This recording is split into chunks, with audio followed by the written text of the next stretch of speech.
I wasn't invited to my only daughter's wedding. I discovered it when her smiling face popped up on Facebook, in the lace gown I helped her pick out years ago. That morning my phone wouldn't stop buzzing. At first I thought maybe Elena had finally texted back.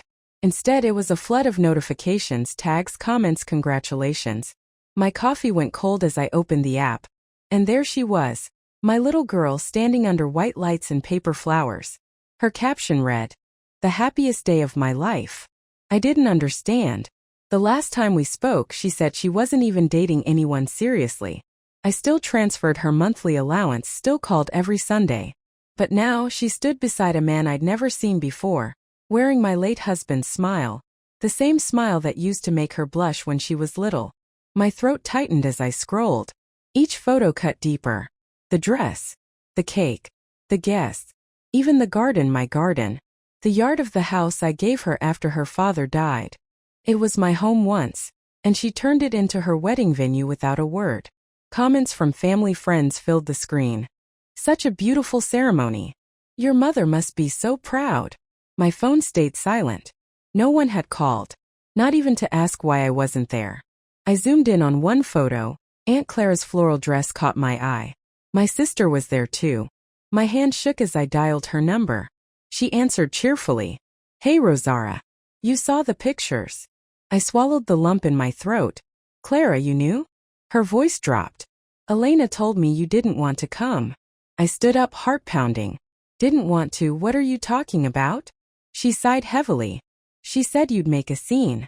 That you were still too emotional about your husband's death." I didn't want to interfere.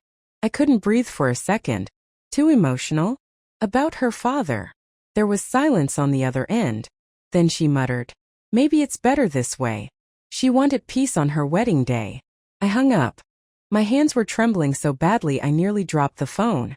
I scrolled again, through endless proof of a celebration I was never meant to see. My daughter laughing with her new husband. My brother dancing near the pool. A photo of the toast, taken inside the living room that once held my husband's ashes. They'd redecorated. New curtains, new couch, new life. No trace of me left. A message pinged from my neighbor Maria. "I thought you didn't want to attend. Looked beautiful." My chest tightened. So that's what they were told. I'd been written out of my own story. I opened another photo, Elena cutting the cake. Behind her, a gold frame displayed a quote. "Family is who shows up." That was when the tears came, hot and uncontrollable. I sank onto the couch, pressing my palm to my chest, trying to keep from breaking apart completely. I called Elena. Once. Twice. Straight to voicemail. Her recorded voice, so familiar, now sounded like a stranger's. "Hi, you've reached Elena. Leave a message." "Sweetheart." My voice cracked. "I saw the photos. I don't understand. Please call me back." I waited. An hour. Then 2. Nothing. By evening, the sun had dipped low, and my phone screen was still empty. My reflection stared back at me. Tired eyes, streaks of gray hair framing a face that had spent years holding a family together. I whispered, "You could have just told me." I opened my old album, the one filled with baby pictures, birthdays, first dances. Every photo was proof of love, not absence. "I gave you everything," I murmured. "Even the roof over your head." And now that same roof had sheltered her wedding. A day I wasn't even told existed. The air in the room grew heavy, like grief pressing on my chest.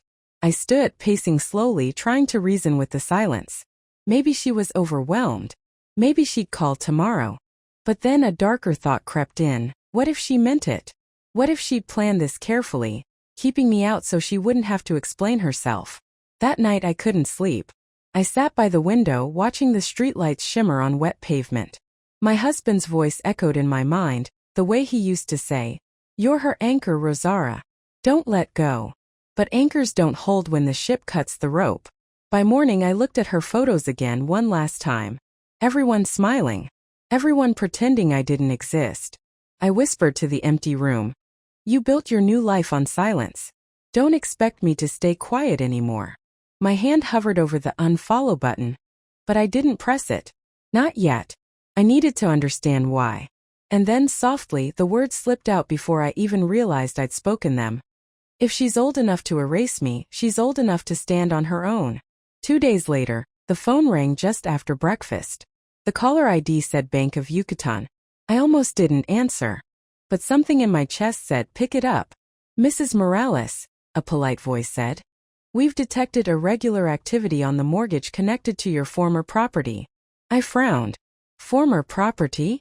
The woman cleared her throat. The house at 17 Magnolia Drive. We'd like to verify ownership details before proceeding. A cold feeling crept up my spine. That was Elena's house.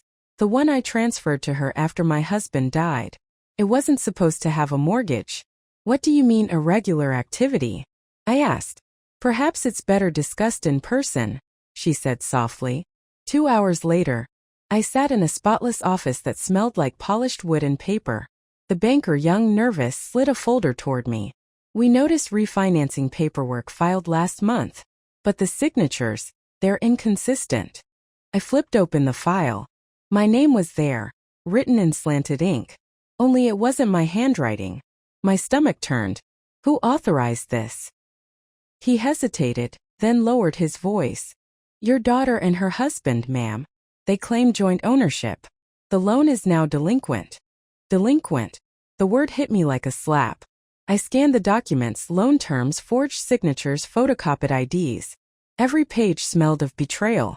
I gave her that house as a gift, I whispered, more to myself than to him. It wasn't supposed to be a burden. The banker nodded, choosing his words carefully.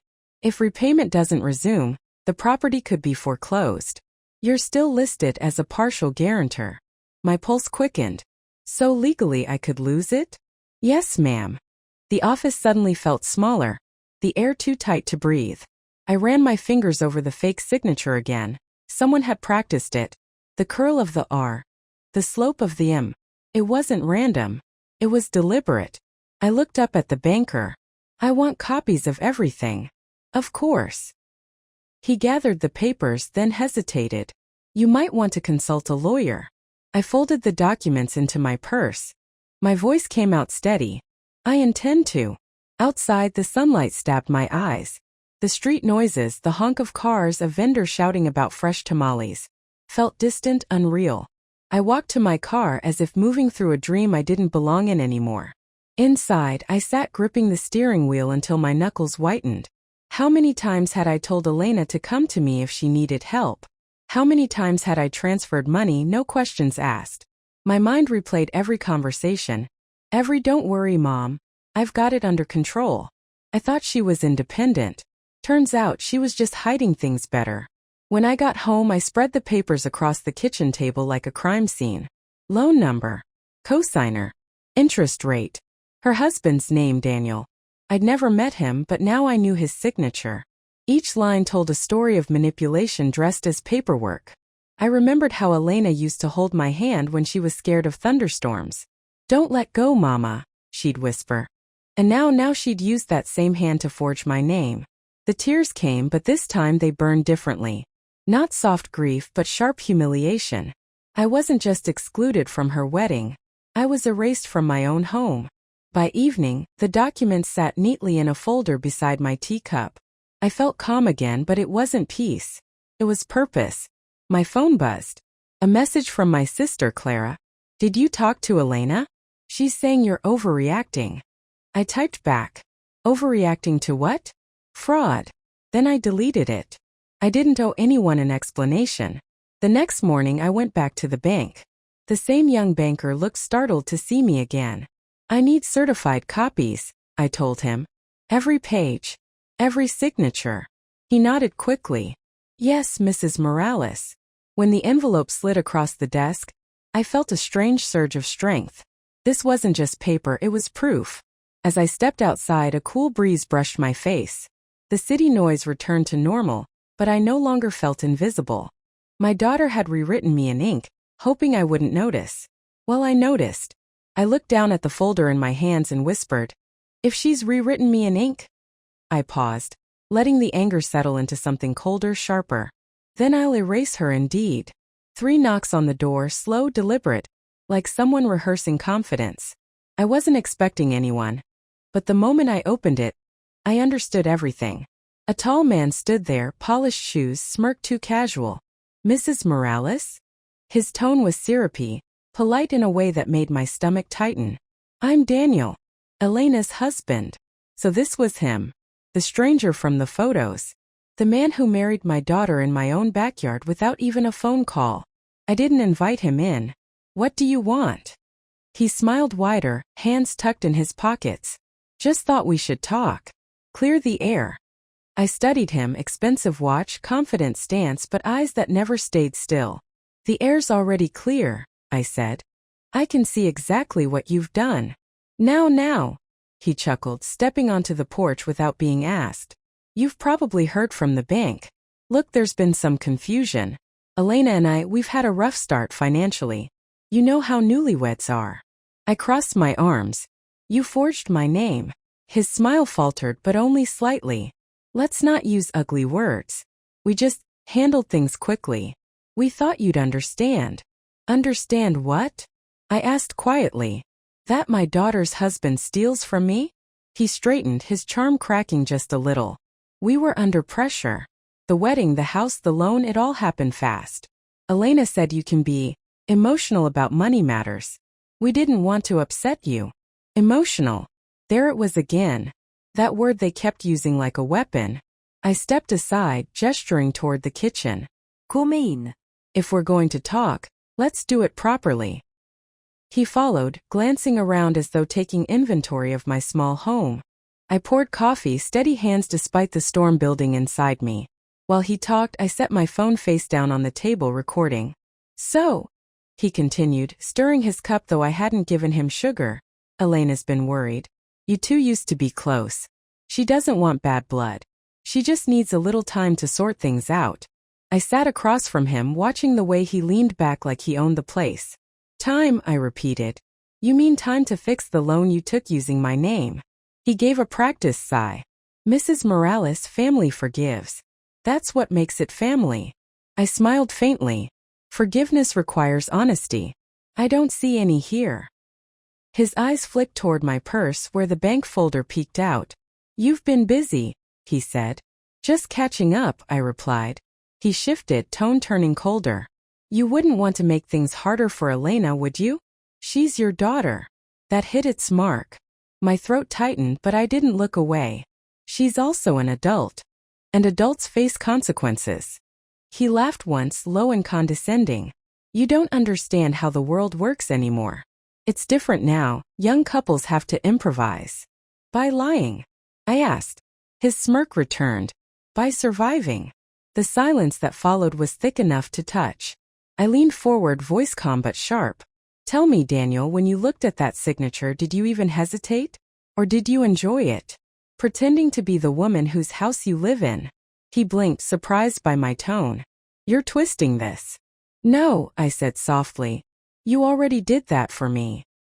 He stood abruptly, pushing his chair back with a scrape. We'll handle the payments. Just stay out of it. I rose too, meeting his gaze. I stayed out of the wedding. Out of the loan. Out of my own home. You've mistaken silence for weakness. His jaw tightened. For a second I saw it, the irritation, the arrogance stripped bare. I tried to be polite, he said through clenched teeth. And I tried to be kind, I replied, walking him to the door. But both of us seemed done trying. He stopped at the threshold, turning back with a thin smile. Elena doesn't need this stress. You might lose her for good if you push. The words sliced deep, but I refused to let him see it. I held the door open. I already lost her, Daniel. You just helped me realize it. He stepped outside, the late afternoon light cutting across his face. You'll regret this, he said quietly. Maybe, I answered. But regret is lighter than shame. He started walking down the path, hands back in his pockets, confident again. I waited until he was halfway to his car before speaking one last time, softly but loud enough for him to hear. You'll hear from me, I said, through official channels. He froze for half a second, then kept walking. The car door slammed. Engine roared. Tires rolled away. When the sound faded, I closed the door gently and sat back down at the table. The coffee had gone cold, but I didn't mind. My phone still glowed faintly, recording time. 27 minutes. I pressed stop, saved the file, and whispered to the empty kitchen. You wanted to play with paperwork, Daniel? Let's see how you handle evidence. The next morning, I sat in a quiet law office that smelled faintly of lemon polish and ink. Sunlight filtered through tall blinds, striping the room in gold and shadow. My lawyer, Mr. Rivas, a composed man in his 50s with silver hair and sharp eyes, adjusted his glasses as he opened the folder I'd handed him. He flipped through the documents slowly, making small notes with a fountain pen. I watched his expression, hoping for a flicker of reassurance, but instead I saw something colder: recognition. Finally he looked up. You still own the title, Ms. Morales. I blinked. Ido. He nodded, tapping the page. Your daughter never completed the ownership transfer. You filed it conditionally years ago, correct? Yes, I said quietly. She was supposed to finish it once she got married. But I never thought I'd be excluded from that, too. Mr. Rivas sighed. Legally speaking, she and her husband misrepresented ownership when applying for that second mortgage. That's fraud. The word hung heavy in the air. I stared at the folder, at my daughter's name printed beside mine, joined by lies. I gave her everything, I whispered. That house was built with my husband's hands. Every brick, every beam. Mr. Rivas leaned back. And now it's being used to secure a debt that isn't yours. The law is clear here, Mrs. Morales. You have grounds to reclaim full control. Something inside me steadied. Then I want to do it. Quietly but completely. He nodded, already pulling new forms from his desk drawer. We'll initiate foreclosure under your legal name. Since the mortgage was unauthorized, the bank will have to honor your claim. I hesitated. And Elena? She may contest it. But she doesn't have a case. Not with these papers. For a long moment I said nothing. My thoughts drifted back to that backyard. The wedding arch covered in white roses, the laughter I never heard in person. I remembered the sound of her voice as a little girl. One day, I'll live in a big house, Mama. And she had. In my house. I took a deep breath. Do it. Mr. Rivas looked up, studying me. Are you sure you want to proceed? It will cause a rift. There already is one, I said. I gave them a home. They gave me shame. That's not family, it's exploitation. He nodded solemnly, sliding the new set of documents across the desk. Then sign here, here, and initial on page 6. As I picked up the pen, my hand trembled. Not from fear, but from the weight of realization. I wasn't just reclaiming property. I was reclaiming myself. With every stroke of the pen, memories flashed. Elena at 16 crying over a breakup. Elena at 22 asking for money just until next month. Elena at 28 saying she'd call but never did. Now she had chosen someone else to build her future with, and chosen to erase me from it. When I finished signing, Mr. Rivas gathered the pages carefully. We'll file immediately. Within a week, the bank will redirect all correspondence to you. They'll contact Elena and her husband soon after. I nodded, standing up slowly. Let them. Maybe they'll finally learn who they're really dealing with. He smiled faintly. It's rare to see someone handle betrayal this calmly. I met his gaze. Grief teaches patience, Mr. Rivas.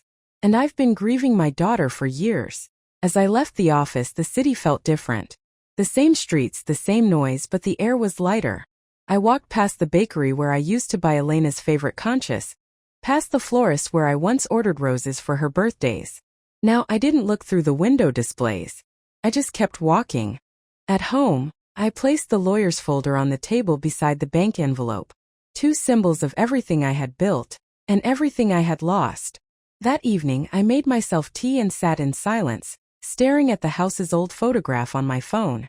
There was my husband, grinning beside the foundation, holding Elena in his arms. I touched the screen softly. I did what you would have done, I murmured. Protected what we built. Outside, thunder rolled in the distance, low and steady.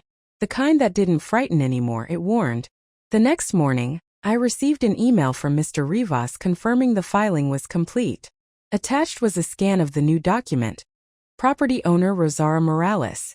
I leaned back, exhaling slowly. It was done. My phone buzzed again, this time a message from Clara.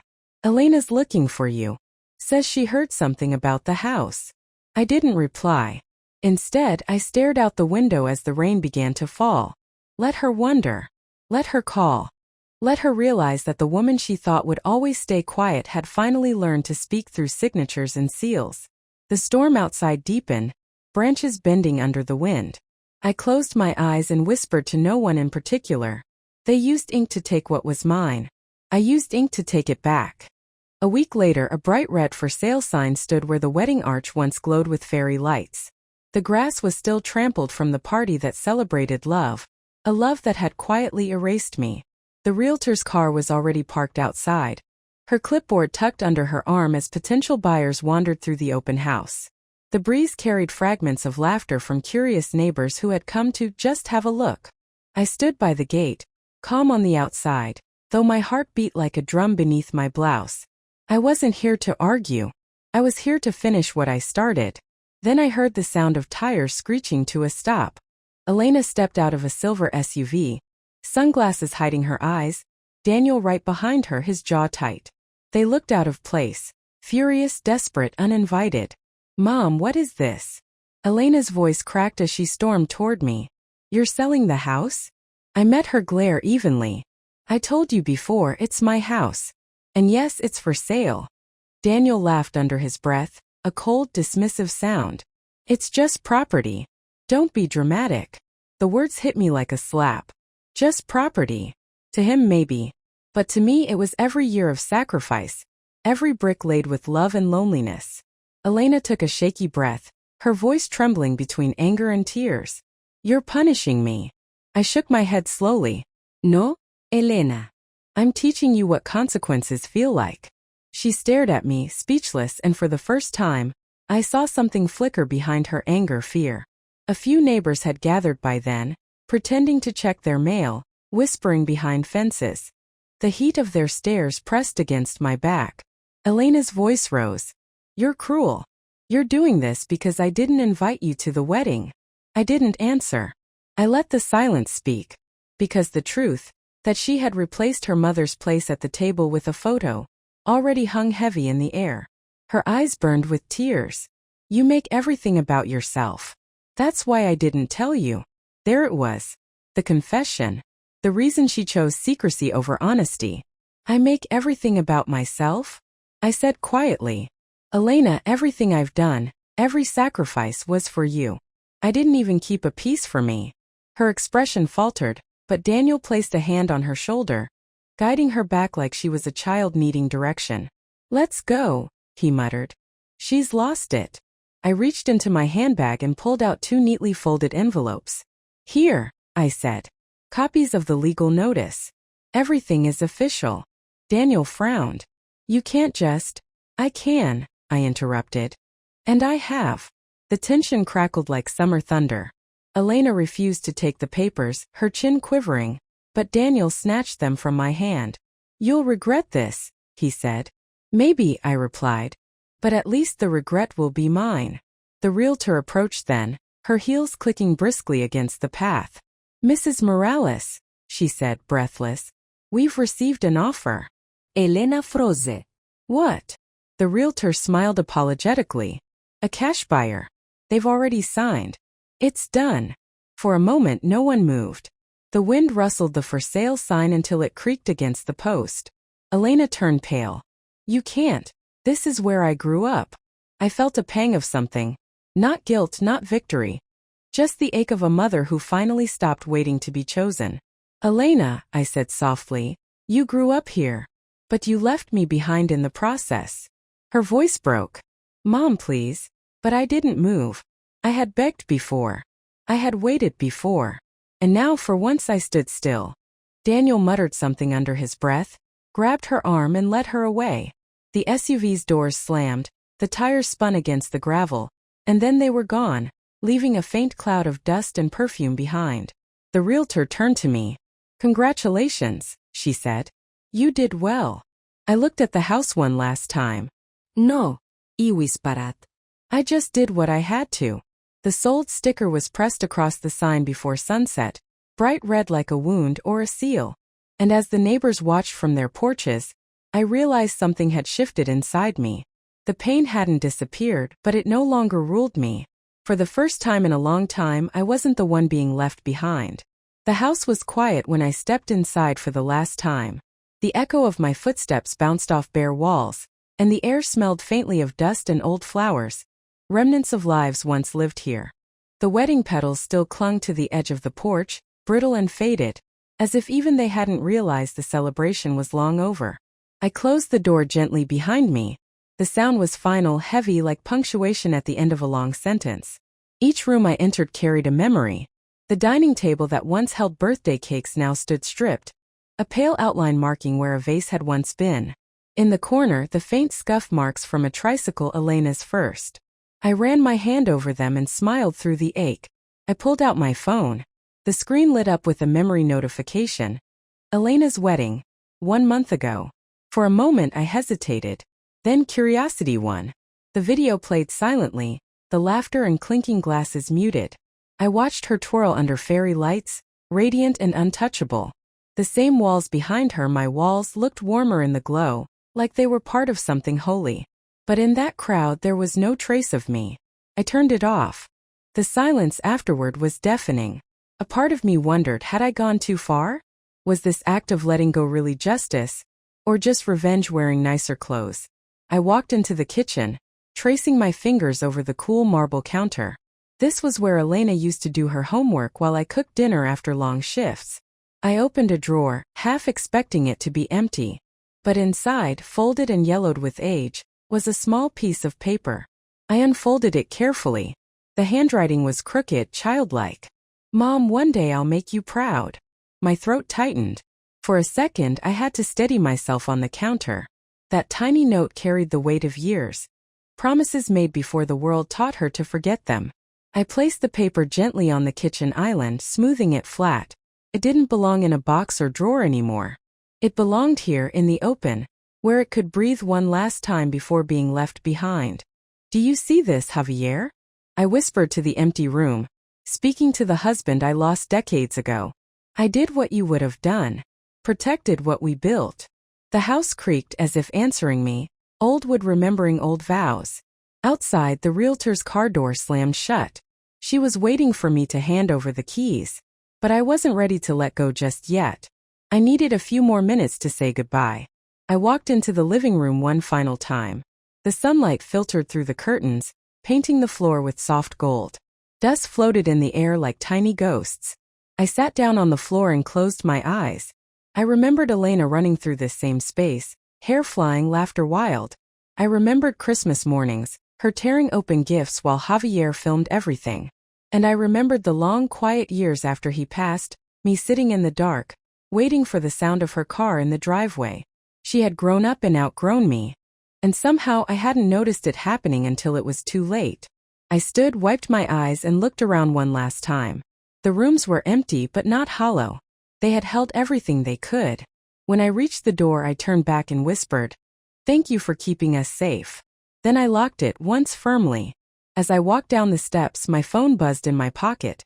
I almost ignored it, thinking it was the realtor again. But when I glanced at the screen, the name froze me mid-step. Elena. Her message was short. "You sold my home. Are you happy now?" I stood there for a long moment, staring at the words. She didn't call it our home. Not your home. She called it my home. I almost replied. I almost said it was never yours to lose. But I stopped myself. Not every truth needs to be spoken to be known. I put the phone back in my pocket and looked at the house one last time. Its windows stared back at me like tired eyes, relieved to finally rest. Then I walked away. The keys felt heavy in my hand, but the weight on my chest was lighter than it had been in years. Behind me, the sold sign swayed gently in the wind. Ahead of me, the world opened, quiet, uncertain, and mine again. The apartment was quiet except for the soft hum of the refrigerator and the ticking clock on the wall. She sat by the small kitchen table, her laptop open, the screen glowing faintly against the dark. Her phone lay beside her, Elena's message still visible. "You sold my home. Are you happy now?" For a long moment she just stared at it. The words pulsed like a wound that refused to close. Her thumb hovered above the keyboard. She typed, then deleted. Typed again, deleted. How do you explain a lifetime of love and disappointment in a single message? She looked around her new apartment. It was nothing fancy, one bedroom, a view of the street, second-hand furniture, but it was hers. No one could barge in and question her choices anymore. No one could guilt her for saying no. Her reflection in the dark window stared back. The woman there looked older but freer. There were still traces of pain around her eyes, but also something else, resolve. She whispered to herself, "Don't let her pull you back in." That's what Elena always did. Every fight ended with guilt. Every boundary became a reason to attack. And Rosa had always folded, always fixed things. She remembered the night she stayed up sewing Elena's prom dress because her daughter had ruined it the day before. The countless times she paid her bills just this once. The time she swallowed her hurt so Elena could feel right. And now her daughter had hidden her wedding. The phone buzzed again, a follow-up text. "You're cruel. Dad would be ashamed." Rosa's breath hitched. For years, her late husband had been the bridge between them. Now his name was a weapon. She rose, walked to the window and opened it slightly. The night air drifted in, cool and grounding. Somewhere in the distance someone played a guitar. She spoke softly as if to him. "I did what you would have done, Arturo. I protected what we built." Her hand trembled, but this time she didn't delete the words. She began to type. Slowly, carefully, every word a release. "Elena, I sold the house because I built it with love. You used it without it. That home was never about walls or money, it was about respect. And when you hid your wedding, you made it clear there was no place for me in your new life." She paused, thinking of her daughter as a child, her laughter, her drawings on the fridge, her tiny hand in hers. Then she added, "You learned from me how to love without limits, but maybe you also learned how to take without giving back. I won't teach you that anymore." Her cursor blinked at the end of the message, waiting. Finally, she finished with the line that had been sitting in her heart for years. "I sold the house because I built it with love. You used it without it. When you find your own love, build something of your own." She hit send. The moment the message went through, a strange silence filled the room. She expected more anger, another accusation, but none came. The phone stayed still. The absence of a reply felt like freedom. She turned off the lights and walked toward the small balcony. The city was quiet, the horizon painted with the first hint of dawn. For the first time in years, she didn't feel the need to explain herself. Elena's silence wasn't punishment anymore. It was peace. She smiled faintly, whispering to the sky, "I hope one day you understand." The camera pans slowly as she stands by the window, the soft light of morning spilling across her face. She exhales, calm and certain. The phone remains on the table. Screen dark, message delivered, conversation over. A month later, the sea breeze carried the scent of salt and jasmine through the little coastal cafe where Rosa sat, sketching on a napkin. The sunlight flickered on the waves, painting silver trails across the water. Her coffee had long gone cold, but she didn't mind. She was free. The sale money had been enough for a modest seaside cottage, a whitewashed place with blue shutters, 2 rooms, and a garden full of wildflowers. No one's name on the deed but hers. As she looked out the window, she could still feel the ghost of that old house.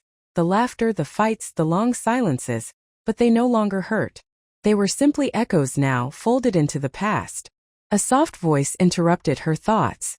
"You're here every morning," said a woman with short gray hair, setting down her tea. She was the cafe owner, Lucia. "Are you a writer or just good at pretending?" Rosa smiled. "Maybe a little of both." Lucia laughed and sat across from her. "Then write something happy. You look like someone who's earned it." It had been weeks since the final message. Elena hadn't replied. There had been no calls, no apologies, no attempts to explain. At first, that silence had felt like abandonment all over again, but slowly it became something else. A space where peace could finally grow. Rosa now volunteered twice a week at the local community center, teaching young mothers how to budget and manage small businesses. It reminded her of the years she'd fought to keep her family fed, of the strength she'd forgotten she had. One afternoon, a young volunteer named Camila had told her, "You talk like someone who's survived a war." Rosa had smiled. "Maybe I have. The kind that happens behind closed doors."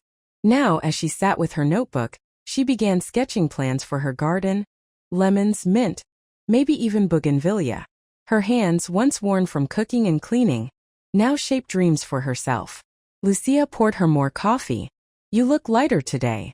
Rosa nodded, her gaze drifting toward the ocean. Because I finally put down what wasn't mine to carry. They sat in silence for a while, listening to the gulls. Rosa thought of Elena, not with bitterness, but with a distant kind of love, like remembering a song she no longer needed to sing. She took out her phone. No new messages. For the first time, she didn't feel the ache to see one. Instead, she opened her camera and snapped a photo of the sea. The waves, the sunlight, the horizon stretching endlessly. A caption formed in her mind. Some endings are just new addresses. That evening, she returned to her cottage. The walls glowed golden in the sunset. She brewed tea, opened the windows, and let the wind move through the rooms. Each gust carried away a little more of the past. As she stood on her porch watching the sky burn orange and pink, she whispered, "This is mine. Not revenge. Not loss. Just peace." She smiled, and for the first time in a long, long while it felt real. When family turns betrayal into inheritance, dignity must become your wealth. If this story moved you, share your thoughts below. Have you ever had to choose peace over family? Subscribe for more stories of justice, strength, and self-worth.